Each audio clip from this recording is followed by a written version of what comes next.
اور پانی اس کے بعد تباہی مچا کے سمندر میں چلا جائے گا. ہمیں کیا ملا؟ کچھ بھی نہیں, تباہی. اور ہم اس چیز پہ خوش ہیں انڈیا نے پاکستان سے رابطہ کر لیا. اسی لیے کہتے ہیں ڈیم بہت ضروری ہے. کم سے کم آپ آدھا پانی تو سٹور کر لیتے, تباہی نہ ہمارے حصے میں آتی. ڈیم بہت ضروری ہے. اور یہ جو توڑا گیا دریا, یہ جو دریا کو توڑا گیا منڈی بہاؤدین, اب کیا ہوا ہے؟ یہ جو منڈی بہاؤدین کا ایریا تحصیل پھالیا کا, وہاں پہ بے شمار گاؤں, ابھی مختلف لوگوں سے میرا رابطہ ہوا ہے. فوج آئی ہے اور فوج سارے کے سارے گاؤں خالی کروا لیے. لوگ یعنی کورام بچا ہوا. آپ ذرا اندازہ کریں خوف. میں نے صبح آپ کو بتایا تھا 85 گاؤں ڈوب چکے ہیں سیالکوٹ کے کینٹ ایریا کے اندر. اور پھر بابا گرو نانک کی جنم گاہ, یعنی بابا گرو نانک وہ ڈوب گیا. سارے کے سارا جو کرتارپور کوریڈور تھا سب کچھ ڈوب چکا ہے. اور اب منڈی بہاؤدین کے بعد اگلی خبر یہ ہے, جنگ 18 ہزاری کے مقام پر بند توڑنے کے لیے بارود نصب کیا جا رہا ہے. تو سچویشن آؤٹ آف کنٹرول ہے, ٹوٹلی آؤٹ آف کنٹرول ہے. جتنی کہیں اتنی زیادہ آؤٹ آف کنٹرول ہے.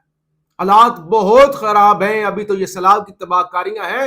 جب سیلاب گزر جائے گا اس وقت لوگ کس حد تک اجڑ چکے ہوں گے, کتنے لوگ کروڑوں کے حساب سے بے گھر ہو چکے ہوں گے, کتنے لوگوں کی فصلیں پہلے لوگ مرے ہوئے ہیں.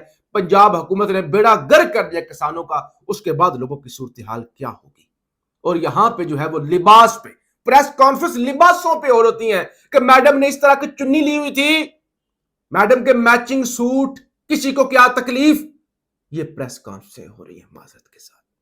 تو بہرحال اس وقت ذرائع یہی کہہ رہے ہیں کہ 1973 اور 2010 میں اس طرح کا ریلا آیا تھا. 2010 میں ہیڈ پنجت میں پانی کا انتہائی ڈسچارج 10,85,000 کیوسک تھا. اس وقت راوی 2.5 لاکھ کیوسک کے قریب ہے.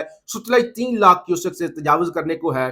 چناب 7,70,000 کیوسک. جب یہ سارا سیلابی ریلا ہیڈ پنجت کے مقام پر اکٹھا ہوگا تو یہ 13 لاکھ کیوسک پانی سندھ کی طرف جائے گا. اور پھر سندھ والے جو ایڈوانس میں میری ویڈیو دیکھ رہے ہیں وہ تیار ہو جائیں. اور اگر کوئی دریاؤں کے قریب رہتے ہیں لوگ تو فوری طور پہ نبی سے اپنے آپ کو بچانے کی کوشش کریں. دوسری طرف ذرا سیاسی معاملات, ثناء اللہ مستی کھیل, پی ٹی آئی کے ایم این اے ثناء اللہ مستی کھیل جو کہ ایک قائمہ کمیٹی برائے پبلک اکاؤنٹس کمیٹی کی رکن تھے, انہوں نے بھی اپنا استعفیٰ دے دیا ہے. ثناء اللہ مستی کھیل نے کہا ہے کہ پارٹی کے ارکان میٹنگ کر کے استعفیٰ دینے کا فیصلہ کریں گے.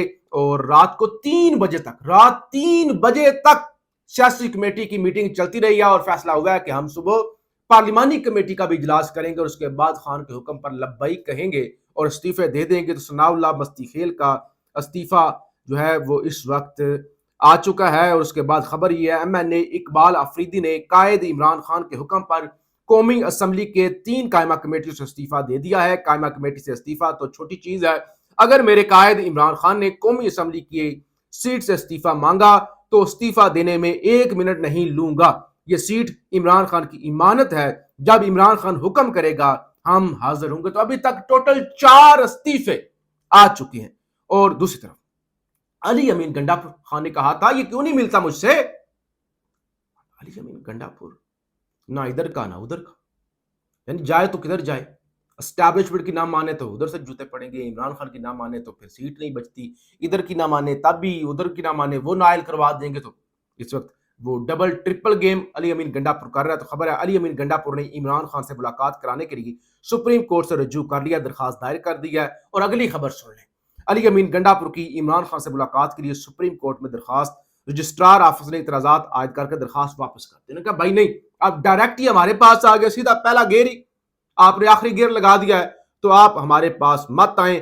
سپریم کورٹ کو انصاف دینے کے لیے تھوڑی بیٹھی ہوئی ہے, کسی اور کا دروازہ کھٹکھٹائیں. اور سپریم کورٹ نے بھی انکار کر دیا. اور شاید علی امین گنڈاپور بھی یہی چاہ رہے ہوں کہ چلیں ایک بہانہ مل جائے کہ میں نے رجوع کیا تھا اور مجھے اجازت نہیں ملی. بہرحال سیلاب کے حوالے سے بڑی خطرناک صورتحال ہے. ہم اس چینل کے ذریعے آپ کو جو ایکوریٹ انفارمیشن ہے, معلومات بغیر کسی لگی لپٹی کے, بغیر کسی سنسنی کے آپ کے سامنے رکھتے رہیں گے. پاکستان زندہ باد.